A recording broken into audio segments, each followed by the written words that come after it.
Alright guys, what is up? I am driving out to buy some more crap for Q4 to see if I can get some last minute sales for, you know, stuff that people are out of stock on, just some hard to find sort of stuff. So that's what I'm doing.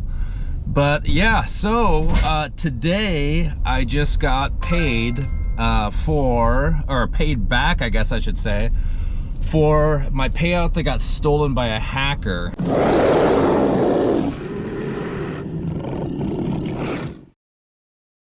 The hacker got in there, changed my deposit bank account info, and took my deposit. So they changed my deposit info, got in there, and then had my man, there's a lot of friggin' stoplights in this town. Sorry, every time I hit this stoplight, the camera slides backwards. It's on a sand base because I didn't know how the hell to mount it. I guess I should just mount it with the suction cup, huh? All right, so sorry, first time doing this, and this isn't working out. But yeah, so anyways, yeah, the hacker got into my account, stole my shit, and I've been trying to get it back ever since. And so 45 days later, here we are, and I finally got my money back from the hacker. Now this took, oh God, 10 cases. I had to open 10 cases.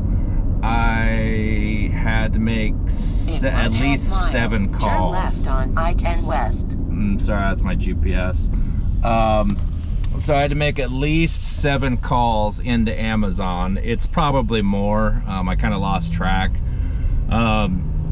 Just to get this back. So what this video is about is it's just me talking about my story, and then also just kind of the lessons and the things that I learned dealing with this. Oh man, a hacker got into my account.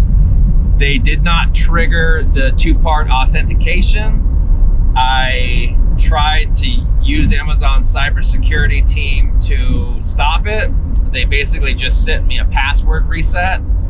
I reset the password, picked a password that did not apply anywhere else in my life, and the hacker got back into my account, changed my deposit information, and stole my payout. So, and neither time did they trigger the 2-part authentication. So somehow they are bypassing that, or possibly just a theory. Could it be somebody from the inside? I don't know. Could it be a support person? I'm not sure. I'm not making accusations, but whoever it is able to get into my account without the password.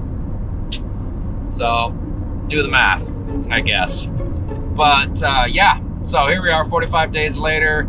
10 customer support cases open, about 7 phone calls I've made to get it done. Now this is right in the middle of Q4, so those of you guys know that Q4 you're shelling out a ton of cash, you're really risking it, and for somebody to take one of your payouts and you have no idea when you're going to get the money back, or if you're going to get the money back, that can actually break a lot of businesses during this time period. So that's what I was going through, thousands of dollars and whatnot.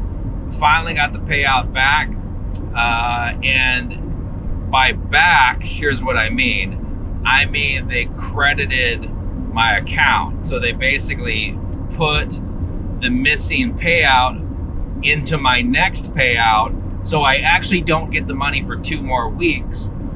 And the hacker is still in my account, and so he basically gets another crack at my money.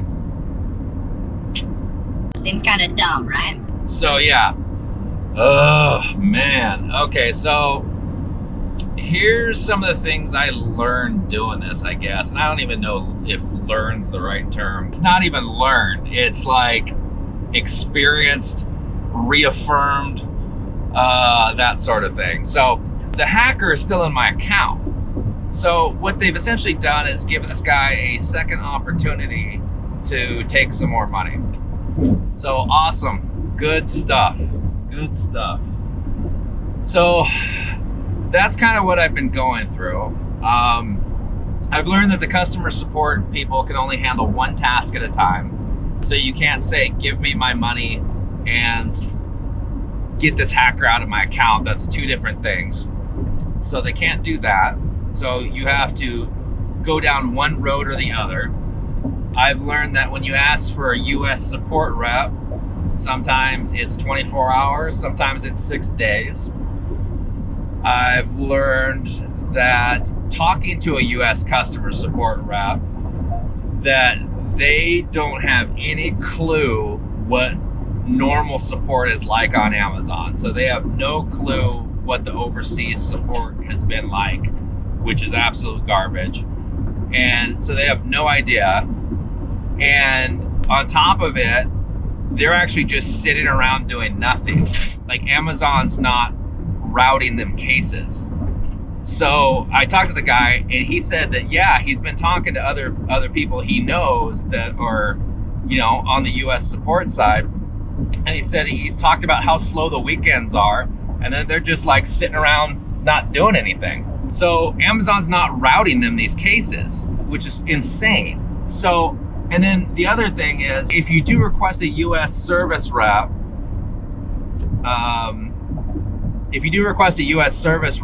they do transfer it to that department, but if a certain amount of time lapses, one of the overseas reps checks in on the case and it gets rerouted to them, so it gets back to them. Now, the reason I asked for a US service rep is not because I think that the overseas reps are bad people. I just think they're incompetent, super incompetent. Like, you should not be handling accounts at all. I am now in stop traffic. I was in go traffic. So yeah, so anyways, yeah, it's not like I think that they're bad people or anything like that. It's just they're crazy incompetent. And the US reps, you seem to be able to have an actual conversation with them. And they're doing a little bit more than screen reading, not dramatically. They're thinking about cases that they've worked in the past, and they're trying to create a solution. So they're not just going, oh, what do I do? Okay, I transferred the call, you know, stuff like that. So that's where I'm at. So now, you know, now what I got to figure out is, what do I do now, right? Do I continue to try and get the hacker out of my account? But I guess this underscores the importance of diversification. Like, I've been stung by Amazon before in the past, badly.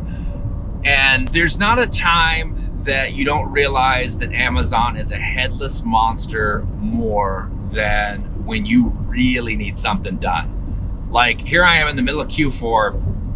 You've taken one of my entire paychecks. You're laying out a super large amount of money because it is Q4, and you really need that money to reinvest, to function, stuff like that. And here Amazon just takes it and you don't know when you're gonna get it back. It's not like I was told this takes 45 days and it will be handled. It just happened to take 45 days in my persistence. This could have never been handled, you know? So that's when it really reaffirms that Amazon's not out to help you and stuff like that. They're just out to make money, do what they're gonna do, and it's completely headless. One department doesn't know what the other department's doing. One makes a widget and the other one makes a widget, and together they make a bomb. So yeah, it's ridiculous. So Amazon's not your buddy, they're not your friend. It's a cow you're trying to milk as fast as you can and get the hell out of there before you lose, essentially. And you know, you gotta protect yourself. You know, you have to diversify. I've made several attempts to diversify, and out of those attempts, a few of them have been quasi successful, but not really. You got to keep trying though. You got to get off the Amazon tit, essentially. I mean, because he's gonna screw you, dude. He didn't get that rich by not screwing people, you know? I mean, it just is what it is. You can make a lot of money with them, but definitely get in and out. I mean, I'm still trucking along, weathering the storm, that sort of thing, but really just reaffirms why you need to diversify and just get multiple streams of income going.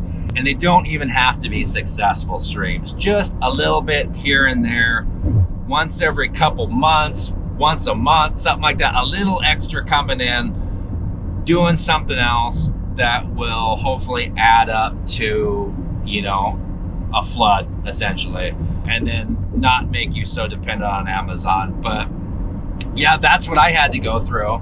And so you can imagine, you know, the middle of Q4 selling all this money, and all of a sudden you don't get a payout, and you don't know if you're going to get the payout back or not.